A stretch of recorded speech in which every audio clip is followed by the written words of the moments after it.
नमस्कार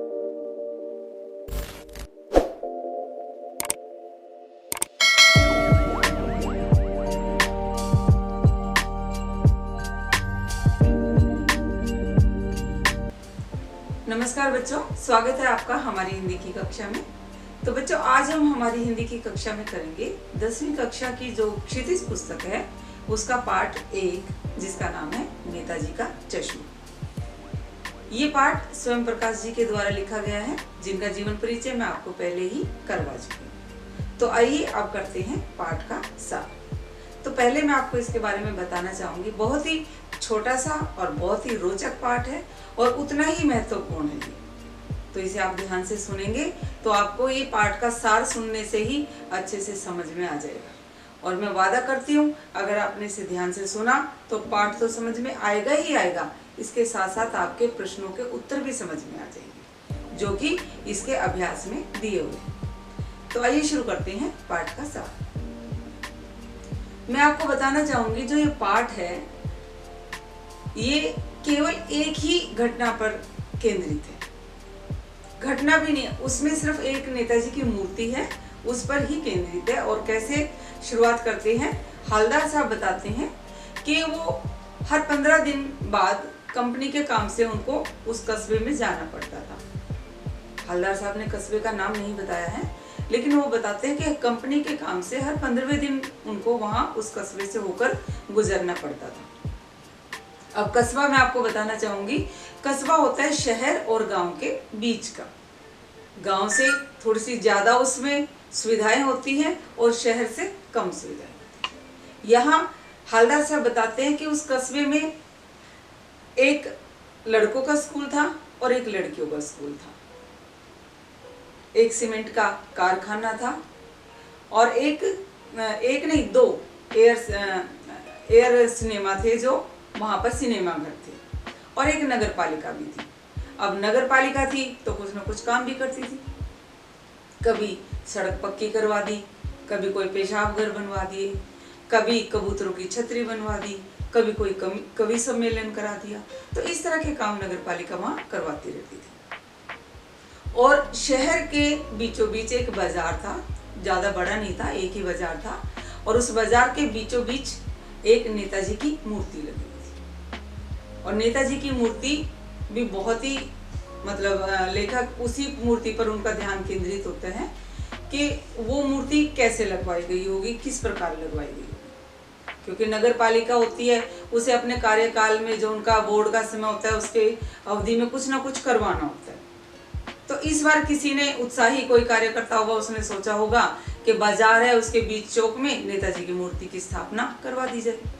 तो पहले तो काफी समय तो फाइलों में ही निकल गया होगा, फिर इसका कितना खर्चा आएगा, अब अच्छे मूर्तिकार की जानकारी नहीं होगी, तो इस तरह करते करते काफी समय बीत गया होगा। लेकिन जब देखा समय बहुत कम है तो गांव के ही जो एक इकलौता हाई स्कूल है उसके ड्राइंग मास्टर को वो काम दे दिया गया कि आप ये मूर्ति बना दीजिए। और जो ड्राइंग मास्टर था उसने वादा किया होगा कि 1 महीने के अंदर ही मैं मूर्ति बना दूंगा। तो वो मूर्ति बनाई गई। अब जब हवलदार साहब जाते हैं उस कस्बे से होते हुए, तो जब बीच चौक से गुजरते हैं और नेताजी की मूर्ति देखते हैं तो मूर्ति संगमरमर के पत्थर की बनी हुई है, वर्दी पहनी हुई है, टोपी की नोक से लेकर कोट के दूसरे बटन तक की वो मूर्ति बनी हुई थी। मूर्ति बहुत ही सुंदर और कमसीन लग रही थी। हवलदार साहब कहते हैं कि मूर्ति को देखते ही उनको दिल्ली चलो, ये तुम मुझे खून दो मैं तुम्हें आज़ादी दूंगा, इस तरह के नारों की याद आती है, अर्थात देशभक्ति की भावना उनमें आती है। लेकिन एक चीज अलग लगी हवलदार साहब, वो क्या थी कि जो मूर्ति थी नेताजी की, उस पर चश्मा नहीं था। चश्मा तो था लेकिन संगमरमर का नहीं था। वो एक सचमुच का जो चश्मा होता है उसका फ्रेम था, चौड़े चौखट वाला एक चौकोर फ्रेम मूर्ति पर लगा हुआ। तो नेताजी का हवलदार साहब का ध्यान उस पर गया और उन्होंने देखा कि वाह, ये भी बढ़िया आइडिया भाई, मूर्ति पत्थर की और चश्मा रियल का। तो वहां पर चौक के पर ही एक पान की दुकान थी, हवलदार साहब वहां पान खाते थे और फिर गुजर जाते थे। इसी तरह फिर हर 15वें दिन बाद हवलदार साहब का चक्कर लगता था। अगली बार गए, वहां रुके चौराहे पर, पान खाया, तो मूर्ति की तरफ ध्यान जाना तो स्वाभाविक ही था, लेकिन हवलदार साहब को मूर्ति थोड़ी अलग लगी। फिर उन्होंने ध्यान से देखा, देखते हैं तो क्या है कि जो नेताजी की मूर्ति है उसका जो चश्मा है वो बदला हुआ है। पिछली बार जब आए थे हवलदार साहब तो चौड़े फ्रेम का, वो चौड़े फ्रेम वाला लगा हुआ था चौकोर, लेकिन इस बार वो पतले तार का गोल फ्रेम लगा हुआ था। तो हवलदार साहब को ये भी अच्छा लगा, चलो भाई मूर्ति कपड़े नहीं बदल सकती तो क्या हुआ, चश्मा तो बदल सकती है। वो मन ही मन में उनके एक अच्छी वो जिज्ञासा थी कि वास्तव में ये काम भी जो यहाँ के लोग हैं उनके लिए सराहनीय है, क्योंकि उनमें देशभक्ति की भावना है कि चलो मूर्ति पर चश्मा नहीं है तो हो गई गलती, मूर्तिकार से किसी भी प्रकार से हुई होगी, लेकिन गांव के लोग, जो कस्बे के लोग हैं, इनमें देशभक्ति की भावना तो है, वो नेताजी की मूर्ति पर चश्मा लगा रहे हैं, तो इससे हवलदार साहब को, जो कस्बे के लोग हैं, उनका ये काम सराहनीय लग रहा था। अब हवलदार साहब का तो हर 15 दिन बाद चक्कर लगता ही था, और वहां रुकना, पान खाना और मूर्ति को जरूर देखते थे। लेकिन तीसरी बार गए तो फिर अलग से कोई फ्रेम लगा हुआ है। अब तो जिज्ञासा नहीं रुकी हवलदार साहब की कि वास्तव में बात क्या है। हर बार चश्मे का जो फ्रेम है वो बदला हुआ मिलता है। तो जो पान जिसके पास खड़े होके वो खाते थे, वो पान वाला एक अच्छा मोटा काला, और उसने गांधी टोपी, वो टोपी पहन के रखता था और हंसता था, तो बात करता था तो उसकी तोंद भी हिलती थी। हवलदार साहब उससे पूछते भी, क्यों भाई आपके नेताजी का चश्मा कैसे बदल जाता है हर बार? तो वो उनकी बात सुन के, जो कि खुद ही मुंह में पान भरे हुए था, पहले पीक थूकता है और फिर हंसता है आंखों ही आंखों में। हंसता है तो उसका पेट भी थिरकता है। अब मोटा आदमी है, हंसेगा तो पेट तो हिलेगा ही।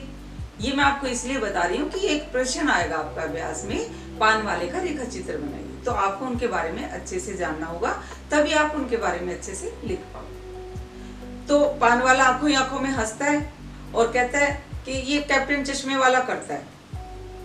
अब हवलदार साहब नहीं समझी, क्या करता है चश्मे वाला? कह रहे भाई क्या करता है? तो पान वाला कहता है कि चश्मा चेंज कर देता है। हवलदार साहब अब भी नहीं समझे कि भाई क्यों चेंज कर देता है वो चश्मा, क्या बात है। फिर कहते हैं क्या करेगा, कोई ग्राहक आया, उसको वो चौड़े फ्रेम का चश्मा चाहिए, तो कैप्टन किधर से लाएगा? मूर्ति से उतारा, ग्राहक को दे दिया और मूर्ति पर दूसरा चश्मा बिठा दिया। ये बिल्कुल उसी की भाषा में लिखा लेखक ने, जैसे पान वाला बोलता है। अब हवलदार साहब समझ गए कि जरूर कोई कैप्टन है जिसकी चश्मे की छोटी सी दुकान है, अपनी दुकान, छोटी सी दुकान में से जो थोड़े से चश्मे के फ्रेम है वो नेताजी की मूर्ति पर फ्रेम लगा देता है, और उसी तरह वो चश्मे का फ्रेम बदलता रहता है। किसी को मान लीजिए नेताजी की मूर्ति पर लगा हुआ फ्रेम पसंद आ जाता है, तो कोई और नहीं होगा तो वो नेताजी की मूर्ति से उतार के उनसे क्षमा मांगते हुए उनकी मूर्ति पर दूसरा चश्मा लगा देता है। इसी तरह करते करते अब वो चल रहे हैं तो उनको समझ में आया, चलने लगते हैं। हवलदार साहब, दोपहर का समय था, भीड़ भी कम थी पान की दुकान पे, फिर एकदम पूछ बैठते हैं, अब मूर्ति पर चश्मा क्यों नहीं है भाई, मूर्ति पे चश्मा क्यों नहीं बनाया? तो वो फिर से तब तक दूसरा पान मुंह में ले चुका है पान वाला, फिर आंखों में हंसता है, पीक थूकता है, फिर मजाक के लहजे में कहता है कि मास्टर बनाना भूल गया। मास्टर जिसने मूर्ति बनानी है वो बनाना भूल गया, और हंसता है। इस पर हवलदार साहब सोचते कि वास्तव में उनका जो अंदाजा था सही था, कि गांव का इकलौता हाई स्कूल है, उसके जो ड्राइंग मास्टर है, नाम लिखा हुआ है मोतीलाल, उनको ये काम सौंप दिया गया होगा। उन्होंने कोशिश करी होगी कम समय में मूर्ति बनानी है, तो मूर्ति बनाते वक्त जब चश्मा बनाने की बारी आई होगी, या तो हो सकता है बनाते बनाते वो पत्थर से नहीं बना पाए, वो टूट गया होगा, या उनके दिमाग में ये होगा कि कांच का लगाएं, कोई तो बात होगी, या उन्होंने अलग से चश्मा लगाया होगा जो बाद में गिर गया होगा। इस बात से थोड़ा सा हवलदार साहब, उनको अच्छा भी नहीं लगता कि देखो हमारे नेताजी की मूर्ति और मूर्तिकार ने कितनी बड़ी गलती कर दी है। तभी वो चलने लगते हैं, तभी फिर से उनके मन में एक सवाल आता है, फिर मुड़ के पूछते हैं, क्यों भाई जो ये कैप्टन है, क्या ये नेताजी का साथी है, क्या ये नेताजी की फौज में था? इस पर पान वाला तब तक तीसरा पान मुंह में ले चुका है, अर्थात जो पान वाला है वो बहुत पान खाता है, जितने पान बेचता है उतने खा भी रहा है। इस पर वो फिर से पीक थूकता है, फिर कहता है वो पागल क्या जाएगा फौज में, वो लंगड़ा क्या जाएगा फौज में, पागल है पागल। तो इस बात पे तो हवलदार साहब को बहुत बुरा लगता है कि भी ये कैसे मजाक उड़ा रहा है उसकी देशभक्ति की भावना को। इतने में वो क्या कह देते हैं उसको, सामने से वो चश्मे वाला दिखाई दे देता है। कहते हैं पान वाला देखिए वो आ रहा उधर से, आपको जो कुछ पूछना है उससे पूछ लीजिए और हो सके तो उसकी फोटो भी छपवा दीजिए। अर्थात जो पान वाला है वो चश्मे वाले का मजाक उड़ा रहा है। और हवलदार साहब को ये बात बिल्कुल भी अच्छी नहीं लगती कि चलो कोई है देशभक्ति की भावना है तो उसका इस तरह मजाक नहीं उड़ाना चाहिए। हवलदार साहब जब उस चश्मे वाले को देखते हैं तो उनके मन में आता, जो उन्होंने मन में सोचा था वो तो बिल्कुल ही अलग था। वो तो सोच रहे थे किसी कोई दुकान होगी चश्मे वाले की और वो व्यक्ति अपनी दुकान से, लेकिन वो तो बहुत ही गरीब एक अपाहिज व्यक्ति है जिसकी बेचारे की खुद की दुकान भी नहीं है, एक फेरी वाला है। लेकिन हवलदार साहब उसकी देशभक्ति की भावना से द्रवीभूत होते हैं, उनको गर्व होता है और वो मन में सोचते हुए आगे बढ़ते हैं। उनके मन में विचार आता है कि इनका नाम कैप्टन क्यों रखा होगा, क्या वास्तव में इनका नाम कैप्टन है या लोग इनकी देशभक्ति की भावना के कारण इन्होंने इनका नाम कैप्टन रख दिया है। तो ये सब विचार उनके मन में चल रहे थे, क्योंकि पान वाले से तो और पूछने का फायदा था नहीं, क्योंकि उसके व्यवहार से लग रहा था वो उसके बारे में ज्यादा बात करना नहीं चाहता। अब काम भी था हवलदार साहब को आगे, क्योंकि काफी देर हो गई थी और ड्राइवर भी जल्दी कर रहा था क्योंकि उसको भी आगे जल्दी बढ़ना था। तो हवलदार साहब आगे बढ़ जाते हैं। इसी प्रकार 2 साल का समय निकल जाता है। हवलदार साहब हर 15वें दिन उस कस्बे से गुजरते थे, चौराहे पे रुकते, पान खाते और मूर्ति को बड़े ध्यान से देखते थे। हर बार कोई नया चश्मा होता था उस मूर्ति पर, कभी गोल, कभी चौकोर, कभी कैसा, मतलब कभी पतले फ्रेम का, कभी चौड़े फ्रेम का, हर बार चश्मे का बदलाव देखते थे। तो हवलदार साहब की वो आदत बन गई थी। इसी तरह 2 साल बीत गए। एक बार अचानक क्या होता है, हवलदार साहब जब आते हैं, कस्बे से निकलते हैं और पान खाते हैं, तो उनका ध्यान मूर्ति की तरफ जाना तो लाजमी था। देखते हैं तो मूर्ति पर चश्मा नहीं है, तो वो मन में सोचते हैं कि शायद नहीं लग पाया होगा और वो आगे बढ़ जाते हैं। फिर दूसरी बार आते हैं, दूसरी बार 15 दिन बाद फिर आते हैं, तो फिर भी मूर्ति पर चश्मा नहीं था। तो इस तरह चश्मा नहीं था तो उनसे रहा नहीं गया और वो पान वाले से पूछते हैं, क्यों भाई क्या बात है, अब नेताजी की मूर्ति पर चश्मा नहीं लगा हो? तो इस पर जो पान वाला था वो उदास हो जाता है। उसके मुंह में पान था, पीक थूकता है और धोती के कोने से आंसू पूछते हुए कहता है कि साहब कैप्टन मर गए। अर्थात हवलदार साहब समझ जाते कि कैप्टन ही तो था जो मूर्ति का चश्मा बदलता था, अब कैप्टन मर गया तो कौन बदलेगा, और वो वहां से चल देते। इसी तरह हर 15 दिन बाद आते थे, पान खाते थे, लेकिन मूर्ति की तरफ भी ध्यान उनका जाता था और मूर्ति पर चश्मा नहीं होता था। इससे हवलदार साहब भी मायूस हो गए, उनको भी बुरा लगता था कि नेताजी की मूर्ति बिना चश्मे के। तो इस बार जब वो जा रहे थे हवलदार साहब उस कस्बे से होकर, तो उन्होंने पहले ही मन बना दिया कि अब मैं चौराहे पर रुकूंगा ही नहीं और ना पान खाऊंगा और मूर्ति की तरफ देखूंगा भी नहीं, क्योंकि मूर्ति पर चश्मा नहीं है।